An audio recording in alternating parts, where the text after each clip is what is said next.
नैना झा जी, राधे राधे महाराज जी। महाराज जी, जब मुश्किल में थी तो कभी शिव जी से बोला, कभी दुर्गा जी से बोला, कभी राम जी से बोला, तो काम कहीं तो बन जाए ऐसा। तो पर महाराज जी, ऐसे अलग अलग भगवान को बदलना तो कोई देवता नाराज तो नहीं हो जाएगा? पहले मुझसे बोली फिर अभी उससे। नहीं तो काम भी पूरा हो गया क्या? काम तो नहीं हुआ महाराज जी। कैसे हो जाए? शिव जी को पुकारा तो वो देखने लगे, पहले को दूसरे को पुकारा तो शिव जी ने देखा वो दूसरे के पास जा। देखो, हम एक आपको उदाहरण बताते हैं। अगर एक कुत्ता इस दरवाजे में पड़ा रहे, कहीं जाए ना, तो उसका ना जाना हमको इतना प्रेरित करेगा कि वो एक दिन भूखा भले रह जाए, दूसरे दिन से भूखा नहीं रहेगा। रोज दरवाजे पर निकलने पर जब हमको पता चलेगा कि ये कहीं किसी के दरवाजे नहीं जाता, केवल मेरे ही दरवाजे पे पड़ा रहता है, तो उसका पड़ा रहना हमारे ऊपर भारी हो जाएगा और हमारा कर्तव्य बन जाएगा कि यार इसको रोटी दे दो। जब कहीं जाता, और अगर ये पता है 4 दरवाजे पे जाता है, तो भूखा रह जाएगा, क्योंकि वो समझेगा उनके दरवाजे में मिल गया होगा, वो समझेगा उनके दरवाजे में मिल गया होगा। तो इसीलिए हमको भगवान की अनन्य भक्ति करना चाहिए। किसी एक भगवान को पकड़ लो। भगवान बहुत नहीं, तत्व में एक ही भगवान है। अवतार में, रूप में, लीला में अनेक रूप धारण किए हुए हैं, और ये सब संसार रूप भी भगवान ही है। तो हमें एक रूप भगवान का पकड़ना चाहिए कि जैसे गोस्वामी तुलसीदास जी कहते, बने तो रघुवर ते बने और बिगड़े तो भरपूर, तुलसी औरन ते बने ता बनवे पे धूर। यदि बने तो भगवान श्री राम के बनाए बने, अगर किसी और भगवान के बनाए बने तो उसमें धूल पड़े, मुझे नहीं चाहिए, तभी अनन्यता आएगी। एक हम आपको उदाहरण बताते, महाभारत का। उपमन्यु नाम के एक ऋषि थे, उनके पिता, पहले ऋषि मुनि सब जंगल में वास करते थे, गृहस्थ होते हुए भी, तो वो कभी किसी से दान नहीं लेते थे।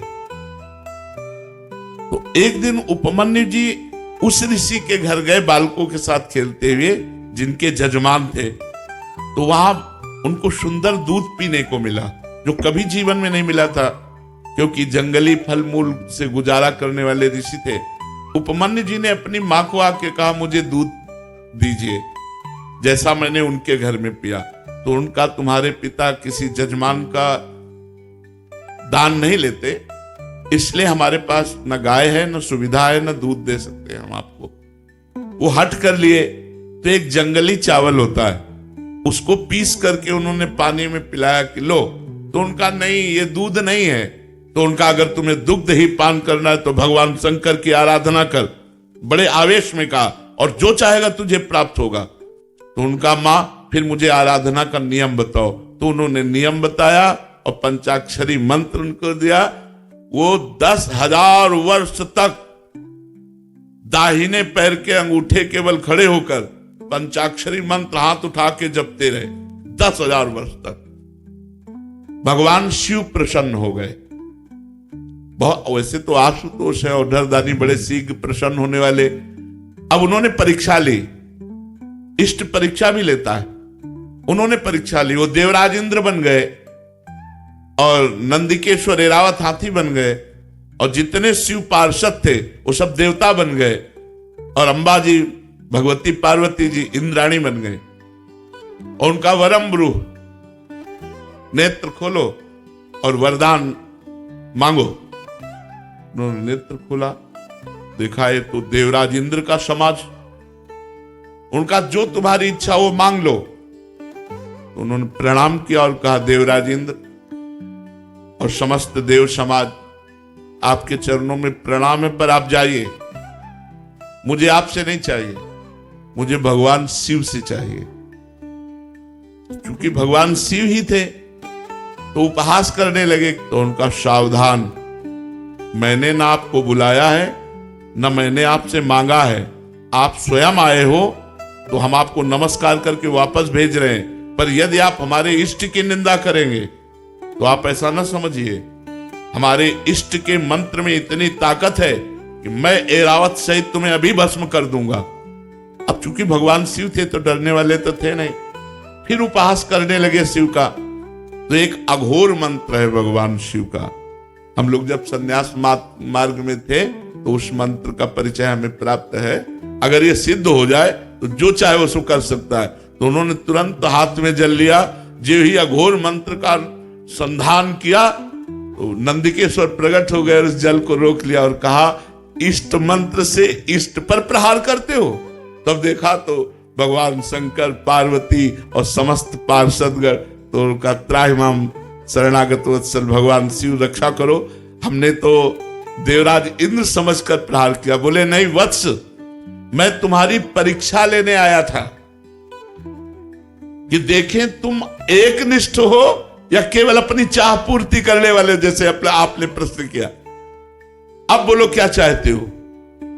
तो उनका जो हमारी कामना थी उसकी पूर्ति होनी चाहिए। तो उनका क्षीर समुद्र से, जिसमें भगवान शयन करते हैं, उस क्षीर समुद्र से रोज तुम्हें दुग्ध आएगा।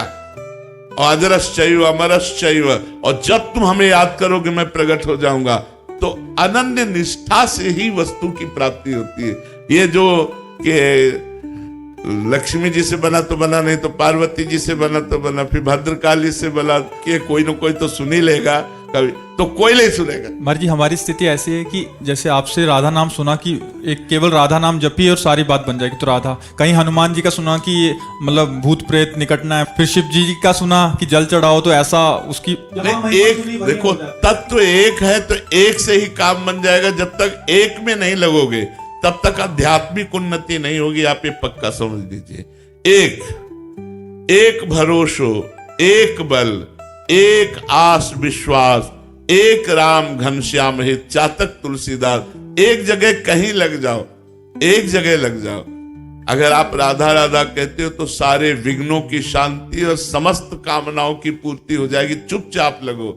अगर आप राम राम कहते हो तो वैसे ही लाभ प्राप्त होगा। आप शिव शिव कहते हो तो वैसे ही लाभ प्राप्त होगा। हमारे भगवान के अनंत नाम है, अनंत रूप है। हम अनंत रूपों की आराधना नहीं कर सकते। किसी एक रूप को पकड़ो, किसी एक नाम को पकड़ो। इसीलिए गुरु बनाया जाता है कि गुरुदेव जो नाम रूप मंत्र दे देंगे वही हम भगवान की आराधना करेंगे, तभी सफलता प्राप्त होती है। तो अब प्रारंभ में तो वैसे सबकी भक्ति ऐसी होती है, लेकिन अगर आप वास्तविकता में लाभ लेना चाहते हो तो आपको एक में आना पड़ेगा। किसी एक भगवान के रूप को चयन कर लो, एक नाम चयन कर लो और उसी से बेड़ा पार हो जाएगा।